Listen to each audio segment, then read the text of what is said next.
Hello दोस्तों, स्वागत है आप सभी का वेल्थ क्रिएटिंग स्टॉक्स में। तो चलिए दोस्तों, देखते हैं कि शेयर मार्केट की नींव किस प्रकार से पड़ी और किस प्रकार से शेयर मार्केट काम करता है। सन 1602 के अंदर डच ईस्ट इंडिया कंपनी अस्तित्व में आई।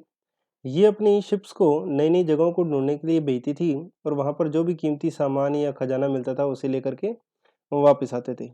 तो इस प्रकार से कमाई करते थे। लेकिन धीरे धीरे ये बहुत कॉस्टली पड़ने लगा, क्योंकि कुछ शिप्स को लूट लिया जाता था, कुछ डूब जाती थी। तो डच ईस्ट इंडिया कंपनी ने लोगों के सामने एक प्रस्ताव रखा कि जो भी व्यक्ति इन शिप्स में पैसा लगाएगा, उसे वहां से आने वाले सामान में से कुछ हिस्सा दिया जाएगा। तो इस प्रकार से शेयर मार्केट की नींव पड़ी। धीरे धीरे शिप्स चेंज होती गई और शिप्स की जगह बिल्डिंग आ गई और बिल्डिंग की जगह कंपनीज ने ले ली। अब हम कंपनी में पैसा लगाते हैं और इसी को बोलते हैं शेयर मार्केट। दोस्तों, इंडिया के अंदर 3 से 4% लोग ऐसे हैं जो कि शेयर मार्केट के बारे में जानते हैं। वहीं यूएसए के अंदर देखा जाए तो यही आंकड़ा 58 से 60% का है। इंडिया के अंदर ऐसा क्यों है? क्योंकि यहाँ बहुत बड़े मिथ है, जैसे कि share market is gambling, share market एक जुआ है। दूसरा, इट इज़ वेरी रिस्की, ये बहुत हाई रिस्क होता है, इसमें बहुत ज़्यादा रिस्की मामला होता है। तो if you trade in share market without any knowledge, then it is gambling for you. अगर आप बिना नॉलेज के काम करोगे तो ये आपके लिए जुआ ही है। दोस्तों, इंडिया के अंदर शेयर मार्केट की नींव प्रेमचंद जी ने रखी थी, जो कि कॉटन के मर्चेंट थे। उन्होंने 1876 के अंदर इंडिया में शेयर मार्केट को चलाया था। दोस्तों, इंडिया के अंदर दो बड़े-बड़े एक्सचेंजेस हैं, दो बड़ी-बड़ी मंडियां हैं। जिस प्रकार से सब्जी मंडी में बड़ी-बड़ी अलग-अलग मंडी होती है, उसी प्रकार से शेयर मार्केट के अंदर एक्सचेंजेस होते हैं।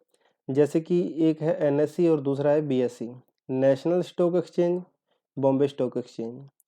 दोस्तों, एनएससी वर्ल्ड का चौथा सबसे बड़ा लार्जेस्ट एक्सचेंज है ट्रेड के मामले में। वहीं बीएससी वो एशिया का सबसे बड़ा एक्सचेंज माना जाता है। जहाँ एनएससी के अंदर 1600 से ज़्यादा कंपनी लिस्टेड है, वहीं बीएससी के अंदर 5000 से ज़्यादा कंपनीज लिस्टेड हो चुकी हैं। एनएससी की टॉप 50 कंपनीज को निफ्टी 50 कहा जाता है, जो एनएससी को रिप्रेजेंट करती है। वहीं बीएससी के अंदर जो टॉप 30 कंपनीज है उन्हें सेंसेक्स कहा जाता है, जो कि बीएससी को रिप्रेजेंट करती है। दोस्तों, बड़ी बड़ी कंपनीज है, वो जब अपना फंड रेज करना चाहती है, अपने प्रोडक्शन को बढ़ाना चाहती है, तो वो क्या करती है कि अपना एक आईपीओ लॉन्च करती है। आईपीओ का मतलब होता है इनिशियल पब्लिक ऑफरिंग, यानी कि जनता को दिए जाने वाला ऑफर। ऑफर किस चीज़ का होता है? वो अपने शेयर्स को बेचती है और उनके बदले में रुपए लेती है। तो ये शेयर्स क्या होते हैं? इनको बोलते हैं smallest unit of total valuation of any company. यानी किसी कंपनी की टोटल वैल्यूएशन निकाली जाती है और उसे जब टुकड़ों में बांट दिया जाता है, उसे बोलते हैं शेयर। तो हर शेयर का प्राइस सेम होता है और शेयर्स की संख्या कुछ भी हो सकती है अलग अलग कंपनी में।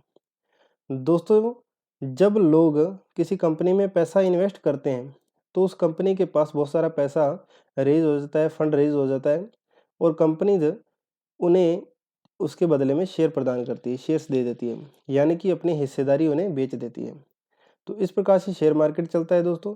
जैसे जैसे कंपनी को प्रॉफिट होगा, वैसे वैसे शेयर्स की कीमत में, प्राइस में बढ़ोतरी होगी और हमें फ़ायदा होगा, और इन्हीं शेयर्स को बेच करके हम अपना मुनाफा बुक करते हैं। दोस्तों, बहुत सारे लोग आज के टाइम में ये सोचते हैं कि मैं अपने पैसे को कहाँ इन्वेस्ट करूँ। तो दोस्तों, आज के टाइम में जो इन्फ्लेमेशन रेट है, यानी कि जो महंगाई की दर है, वो 8 से 10% हर साल बढ़ती जा रही है। यानी आज के टाइम में जो वस्तु 100 रुपए की है, वो एक साल बाद 110 रुपए की या 108 रुपए की होने वाली है। दोस्तों, अगर आप अपना पैसा सेविंग अकाउंट में रखते हो, तो आपको वहाँ पर कोई भी रिटर्न नहीं मिलने वाला। आपका पैसा ज्यों का त्यों पड़ा रहेगा, वैसे का वैसे ही पड़ा रहेगा। अगर आप पोस्ट ऑफिस में पैसा जमा करवाओगे तो आपको 4 से 6% तक का रिटर्न मिलता है, जो कि इन्फ्लेमेशन के सामने बहुत कम है। वहीं फिक्स डिपॉजिट, जिसे हम एफडी कहते हैं, उसमें 6 से 8% मिलता है। अगर आप किसी के साथ बॉन्ड डील करते हैं, बैंक के साथ या किसी और व्यक्ति के साथ, तो आपको 8 से 10% तक मिल सकता है। वहीं अगर हम रियल एस्टेट की बात करें, तो रियल एस्टेट में आप 5 साल के आंकड़े के मुताबिक देखा जाए तो 10% से ज़्यादा नहीं मिल रहा। वहीं कमोडिटी मार्केट में देखा जाए तो उसमें फिजिकली इन्वॉल्व होना पड़ता है, लेकिन उसमें 8 से 9% मिल सकता है। इससे भी ज़्यादा हो सकता है, लेकिन हर साल का अगर एवरेज निकाला जाए तो 8 से 9% या 10% रहता है। वहीं अगर शेयर मार्केट की बात की जाए तो इसमें अनलिमिटेड प्रॉफिट होता है, अनलिमिटेड हो जाता है। लेकिन ये सिर्फ आपकी नॉलेज पर डिपेंड करता है, it's depends on your knowledge.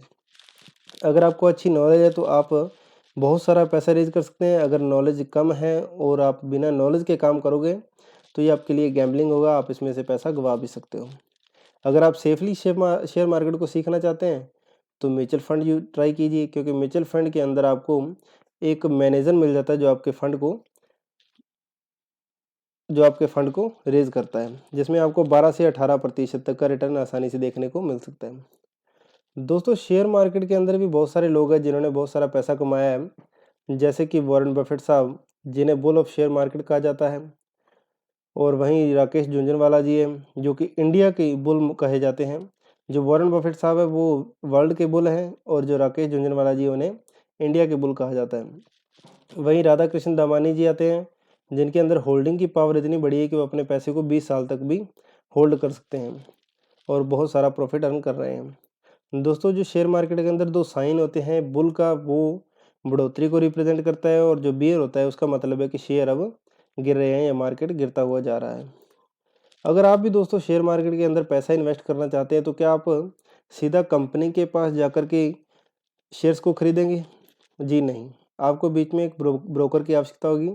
Broker को आप पैसे देंगे और उन पैसों से वो आपको शेयर खरीद के देगा। ये ब्रोकर कौन कौन से हैं? बहुत सारे ब्रोकर आज के टाइम में, जैसे Zerodha, Upstox, 5paisa.com, Angel One. इन सभी में आपको एक डीमेट अकाउंट की ज़रूरत पड़ती है, जिसके अंदर आपके ट्रेड सेफ रहते हैं। उन ट्रेड को सेफ रखने के लिए आपको डीमेट अकाउंट की आवश्यकता रहेगी। डीमेट अकाउंट को खुलवाने के लिए आपके पास कुछ डॉक्यूमेंट होने चाहिए, जैसे कि आधार कार्ड, पैन कार्ड, एक सेविंग अकाउंट होना चाहिए जिसमें से लेन देन होगा, और एक आपके सिग्नेचर चाहिए, और एक आपको मोबाइल चाहिए जिससे कि आप सारे सिस्टम को ऑपरेट करेंगे। तो दोस्तों, इस तरह से आप शेयर मार्केट के अंदर पैसे को इन्वेस्ट कर सकते हैं। इन सब चीज़ों की आपको ज़रूरत पड़ेगी। तो आई होप आपको ये वीडियो नॉलेजेबल लगा होगा। अगर वीडियो अच्छी लगी तो लाइक, शेयर और सब्सक्राइब ज़रूर कीजिएगा। और अगर आप भी अपना डीमेट अकाउंट खुलवाना चाहते हैं तो डिस्क्रिप्शन बॉक्स में डीमेट अकाउंट की लिंक दी गई है, वहाँ से आप डीमेट अकाउंट ओपन करवा सकते हैं। तो थैंक यू दोस्तों।